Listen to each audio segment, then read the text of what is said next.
गडानी में आपको पुराने सड़े गले जहाज देखने को नहीं मिलेंगे, बल्कि क्रूज शिप देखने को मिलेंगे। तो वीडियो पूरी देखें।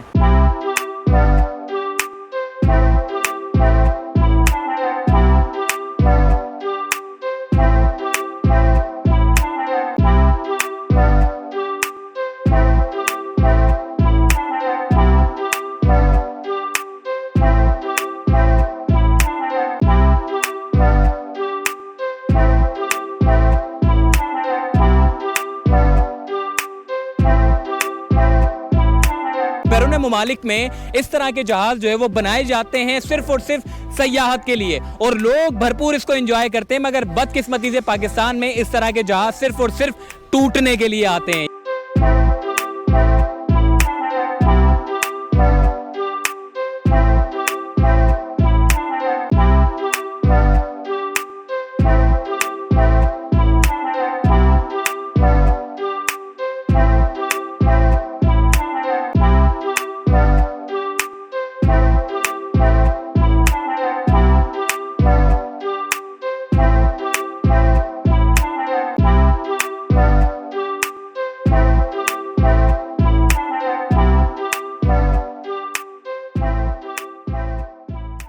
अस्सलाम वालेकुम, चलते फिरते मैं आपको खुशामदीद कहता हूं। इस वक्त मैं मौजूद हूं गडानी शिप ब्रेकिंग यार्ड में, जो कि थंबनेल से आपने अंदाज़ा लगा लिया होगा कि शायद ये जहाज़ कोई कराची वालों के लिए सयाहत के लिए आया होगा, मगर उनके ख्वाब में पहले ही बता दूं कि चकनाचूर होने वाले हैं, क्योंकि इस तरह के जहाज़ गडानी शिप ब्रेकिंग यार्ड में सिर्फ और सिर्फ टूटने के लिए आते हैं। इसकी अगर मैं बात करूँ वाई हारमनी, जो कि ये श्रीलंका से आया जहाज़ और इसको बनाया गया था 1994 में, फिनलैंड में इसको बनाया गया था। और ये जहाज़ क्रूज शिप मुख्तलिफ ममालिक से मुख्तलिफ रंगो नस्ल के लोगों को देखता हुआ बिल आकर पाकिस्तान पहुंच गया है। और गडानी में इस वक्त ये शिप ब्रेकिंग यार्ड पर मौजूद है, जो कि चंद दिनों के बाद इसको स्क्रैप का अमल जो है वो शुरू किया जाएगा। इसकी अगर मैं दिलचस्प कहानी के बारे में अगर बात करूं तो 2010 में इस जहाज़ ने तमाम लोगों के दिलों को यानी कि डरा दिया था, क्योंकि ये जहाज़ टेक्निकली ख़राबी की वजह से जो है वो बंद हो गया था। फिर उसके चंद घंटों के बाद दोबारा ये जहाज़ जो है वो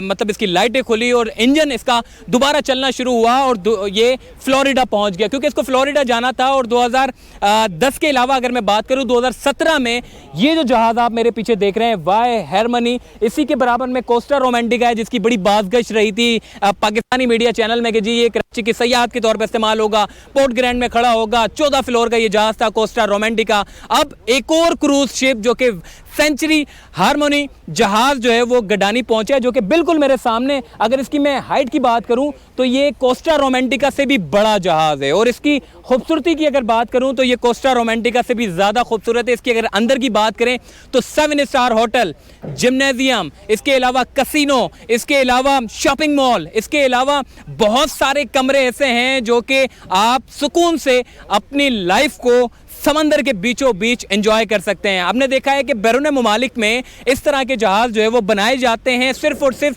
सयाहत के लिए, और लोग भरपूर इसको एंजॉय करते हैं। मगर बदकिस्मती से पाकिस्तान में इस तरह के जहाज़ सिर्फ और सिर्फ टूटने के लिए आते हैं। ये जहाज़ कि अगर मैं इसकी खूबसूरती के बारे में अगर मज़ीद बात करूं तो ये तकरीबन 7 से 10 घंटे लग जाएंगे आपको घूमने में, और फिर भी आप इस जहाज़ के अंदर पूरा घूम नहीं पाएंगे। तकरीबन 14 फ्लोर का ये जहाज़ है, कोस्टा रोमांटिका से भी बड़ा जहाज़ है। और इस जहाज़ की खुसूसियात ये है कि हमने देखा है कि इस जहाज़ के ऊपर पूरा एक स्विमिंग पूल है, स्लाइडें बनी हुई हैं, और बहुत शानदार इसकी रूफ टॉप, मतलब इसका जो छत का जो मंजर है वो इतना खूबसूरत है कि मैं आपको क्या बताऊं। जब आप ऊपर छत की तरफ जाते हैं और जब नीचे देखते हैं तो आपको समंदर, इतना सा समंदर लगता है, और आप कहते हैं कि मैं अगर इसमें छलांग भी मारूं तो शायद ही जिंदा बच पाऊं। तो ये इस तरह के जहाज़ जो है वो वाई हारमनी का गडानी आना ये बड़ी खुशाइन बात है, चाहे टूटने ही क्यों ना आए। बल्कि इस जहाज़ की अगर मैं पुरानी हिस्ट्री की बात करूं तो ये जहाज़ भारत जा रहा था, मगर बाद में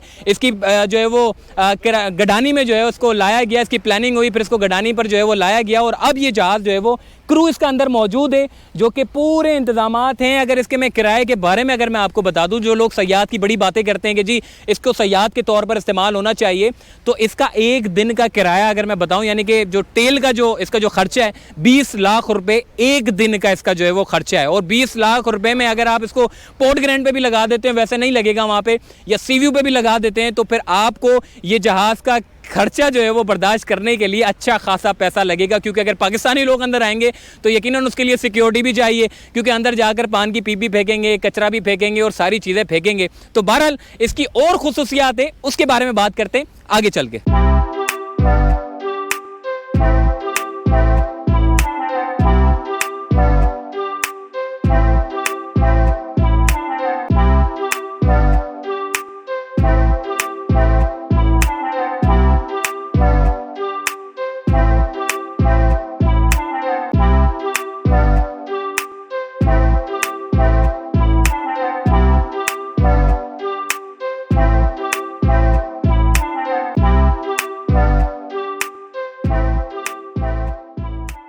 जी इस वक्त कुछ लोग भी यहाँ पर मौजूद हैं जो कि इस जहाज़ को देखने के लिए आए हुए हैं। मोटो व्लॉग पूरा एक ग्रुप है इनका, ये शहर के मुख्तलिफ यानी कि मुल्क के मुख्तलिफ शहरों में घूमते हैं और चीज़ों को एक्सप्लोर करते हैं। इनसे बात करते हैं, ये बताइएगा कि इस तरीके के जो खूबसूरत तरीन जहाज़ होते हैं जो कि गडानी की तारीख़ में हम देखते हैं कि पहली मरतबा हम देखते हैं पहले कोस्टा रोमांटिका, उसके बाद फिर वाई हारमोनी, और अब जो है वो मज़ीद एक और दो जहाज़ और हैं जिनकी मतलब कि ऑक्शन जो है उसका कर दिया है स्क्रैप के लिए।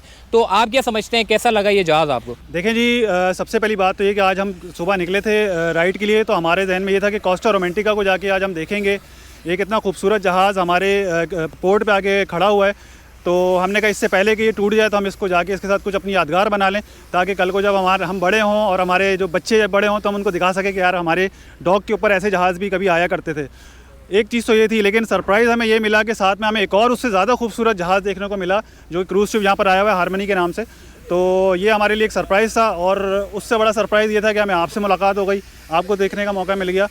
तो इस तरीके के जहाज़ यहाँ पे आना बहुत खुशाइन बात है, लेकिन उससे ज़्यादा अच्छा ये तब होगा जब हम इन जहाज़ को बजाय तोड़ने के आवाम के लिए, टूरिज़म के लिए इनको यूटिलाइज़ करेंगे, इनको हम आवाम की मफाद में इनको लेकर जाएंगे। ठीक है जी, एक और व्लॉगर यहाँ मौजूद है, इनसे भी बात करते हैं। कैसा लगा आपको यहाँ पर गडानी में दो बड़े जहाज़ देखे आपने, कोस्टा रोमांटिका जिसका स्क्रैप होने का प्रोसेस शुरू है, और ये जो वाई हारमोनी जिसके क्रू अभी अंदर मौजूद है, उसके बाद फिर ये प्रोसीजर होगा स्क्रैप करने का। कैसा लग रहा है जी कि यहाँ कराची की सयाहत के लिए वैसे ही काम नहीं हो रहे, और इस तरह के जहाज़ देख के कराची वालों के दिल वैसे ही ललचाने लग जाते हैं? टू बी वेरी ऑनेस्ट, मेरा ये फर्स्ट एक्सपीरियंस है। मैंने इससे पहले मतलब इतना बड़ा शिप देखा नहीं था। मैंने वीडियो देखी थी, आप ही की वीडियो देखी थी, उसके बाद अदील, हमारे ट्रैवल विद अदील जो हैं, उन्होंने मतलब एक इवेंट प्लान किया और उन्होंने कहा कि चलकर देखते हैं इससे पहले कि ये कब्रिस्तान में दफन हो जाए। तो नो डाउट इसमें कोई शक नहीं है, इस तरह की चीज़ों को प्रमोट करना चाहिए। हमारी गवर्नमेंट को इनिशिएटिव लेना चाहिए कि हमारी टूरिज़म के ऊपर अगर काम हो रहा है तो उसको प्रॉपर तरीके से उसका इनिशिएट लेकर इस चीज़ को प्रमोट करें। अब मैंने जो ड्रोन फ्लाई किया और मैंने जो इसके ऊपर से टॉप व्यू देखा है, मैं बता नहीं सकता कि उसके ऊपर मतलब एक पूरा सेटअप बना हुआ है। और आप तो खैर अंदर से जाके विज़िट करके आ चुके हैं, तो आपको बहुत अच्छे से पता है कि 4-5 घंटे इसको घूमने के लिए चाहिए। मेरा मैसेज ये है कि टूरिज़म को प्रमोट करने के लिए हमारी गवर्नमेंट इस चीज़ को इनिशिएट लेके इस तरह के नहीं, इससे छोटे जहाज़ या इस तरह की चीज़ें पोर्ट ग्रैंड पे जैसे आपने बताया कि चल रही थी, वहाँ से लेके गवादर तक आगे इस तरह का सफ़र जो है चल सकता है। और बहरहाल हमारे टूरिज़म को प्रमोट करने के लिए गवर्नमेंट को इनिशिएटिव लेना बहुत ज़रूरी है। बलूचिस्तान को एक हाइप क्रिएट की है कि यार सिक्योर नहीं है, ऐसा वैसा। मैं बहुत घूमा हूँ, मैं बाइक पे मैंने बहुत ट्रैवल किया है। बलूचिस्तान बहुत खूबसूरत जगह है, और आप जो है जो काम कर रहे हैं उससे भी मैसेज एक यही जाता है कि सेफ़ एंड सिक्योर जो है साउंड करता है बलूचिस्तान। तो बस मेरा यही मैसेज है कि टूरिज़म को जो है वो प्रमोट करें और इसको आगे लेकर चलें। ठीक है जी, बहुत शुक्रिया। इनसे बात हुई, और मतलब इस तरह के जो जहाज़ होते हैं वो वैसे तो टूरिज़म की अगर बात करें तो टूरिज़म के हवाले से मैं आगे जाकर बात करूँगा, तो चलिए हमारे साथ आगे।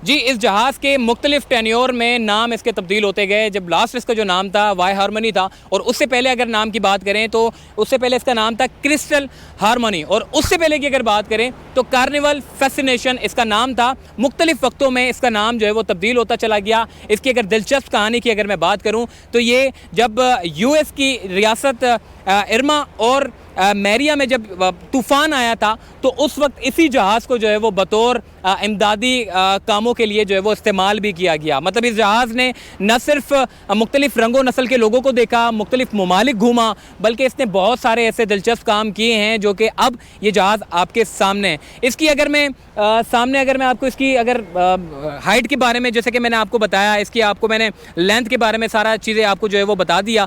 अब ये जो पाकिस्तान में यानी कि गडानी में ये आया है तो ये सिर्फ़ और सिर्फ स्क्रैप होने के लिए आया। हो सकता है कि फ्यूचर में, इस वीडियो के बाद फ्यूचर में हो सकता है कि इस जहाज़ को भी मतलब कि इसका टैग दे दे कि ये भी कराची की सयाहत के तौर पर इस्तेमाल होने वाला है। कराची की सयाहत के लिए खुसूसी तौर पे गडानी लाया गया है। इसकी जो है यहाँ पर रिपेयरिंग का काम होगा, उसके बाद फिर कहीं पोर्ट ग्रैंड में लगाया जाएगा या फिर कहीं सी व्यू पर लगाया जाएगा। ये सारी की सारी बातें झूठ पर मबनी होगी, या फिर अगर आ चुकी है तो वो सारी की सारी झूठ पर मबनी है, क्योंकि इस जहाज़ को यहाँ पर सिर्फ और सिर्फ स्क्रैप होने के लिए लाया गया। तो आइए मज़ीद आगे चलते हैं।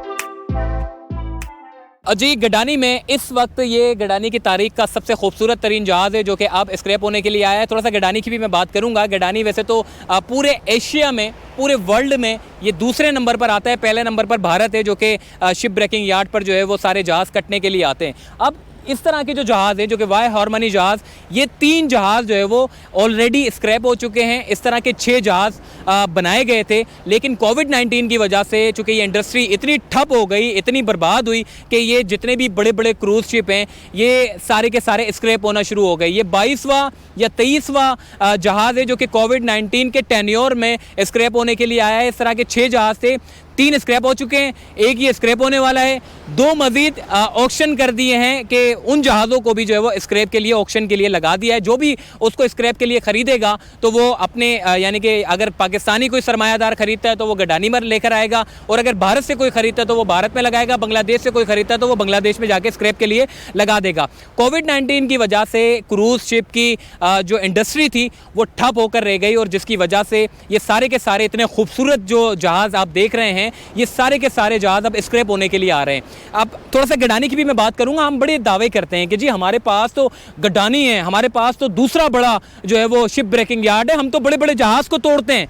हकीकत बात है, हम बड़े बड़े जहाज़ों को तोड़ते हैं, मगर क्या कभी गवर्नमेंट ने इस चीज़ के ऊपर अंदाज़ा लगाया कि शिप ब्रेकिंग यार्ड पर इन लोगों को क्या चीज़ की ज़रूरत है? क्या यहाँ पर इंफ्रास्ट्रक्चर दुरुस्त है? क्या यहाँ पर इंफ्रास्ट्रक्चर के ऊपर काम करने की ज़रूरत है? कभी गवर्नमेंट ने इसके ऊपर काम नहीं किया, बल्कि गवर्नमेंट ने अरबों रुपए के रेवेन्यू जनरेट तो किए हैं इन लोगों से, मगर इन लोगों के लिए कभी काम नहीं किया, इनके मज़दूरों के लिए कोई काम नहीं किया। ये मज़दूर जो काम करते हैं, इतने बड़े बड़े जहाज़ों को जो ब्रेक करते हैं, तोड़ते हैं, इसमें लोगों की जानों का भी बड़ा ख़तरा होता है। ये अपनी जानों के साथ जो है वो खेलते हैं। तो इस तरह क्या कभी गवर्नमेंट ने इनको सेफ्टी दी? क्या कभी गवर्नमेंट ने इन लोगों के लिए कोई काम किया? कोई कुछ नहीं तो जी पैसों का ही ऐलान कर दे, दुनिया जहाँ को पैसे बांटते तो कम से कम इन मजदूरों को के लिए कोई वजीफ़ा रख दें कि जी आप इतनी मेहनत करते हैं। इसके अलावा जो गडानी के अतराफ़ में जैसे कि जाम कमाल साहब जो कि साबिक वज़ीर आला बलूचिस्तान थे, उन्होंने एक बाईपास का रोड बनाया जो कि बड़ी अच्छा जो है उसका एक रिज़ल्ट आया, क्योंकि लोग उस बाईपास से लिंक कर सीधा गडानी की तरफ आते हैं। मगर गडानी के अतराफ़ की अगर सड़कों की मैं बात करूँ